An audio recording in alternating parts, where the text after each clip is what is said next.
Teacher আসছে, সবাই নিজের নিজের মোবাইলটা লুকিয়ে ফেলো। আমার ফোনটাই কলমের মাঝখানে লুকিয়ে ফেলি, এরপরে লাভার ব্যান্ডটা ভালো করে আটকে ফেলি। এবারে জানলার পাশে রেখে দেই। আমি আমার ফোনটা ছাতির ভিতর লুকিয়ে রাখি আর ছাতিটা এখানে রেখে দেই। আর আমি থার্মোকলটা কেটে এর ভিতর মোবাইলটা রেখে দেই আর মোবাইলটা ডাস্টবিনের পাশে এখানে রেখে দেই। আর আমি মাখনটাকে ভালোভাবে কেটে মোবাইলটাকে মাখনের ভিতর রেখে দেই। আরে না, স্যার তো চলে আসলো বলে তাড়াতাড়ি আমার মোবাইলটা তরমুজের ভিতর লুকিয়ে রাখি। কে কে মোবাইল এনেছো তাড়াতাড়ি তোমাদের মোবাইল আমাকে দিয়ে দাও। কি হয়েছে স্যার, আপনি চেক করুন মোবাইল আছে কিনা।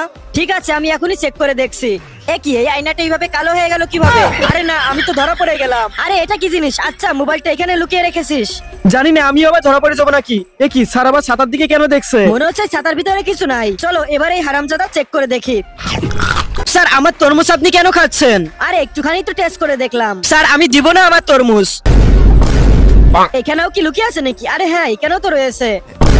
কি স্কুলের ভিতরে পনির কি করছে? ওরে শালা, স্কুলের ভিতর পনির কেন এনেছিস? আসলে স্যার, আমার আম্মু স্কুল থেকে আসার সময় পনির কিনে আনতে বলছিল, এজন্য আমি স্কুল ক্যান্টিন থেকে কিনেছি। ঠিক আছে বন্ধুরা, পার্ট 2 আপলোড দিয়ে দিছি, তোমরা চ্যানেল থেকে দেখে আসো।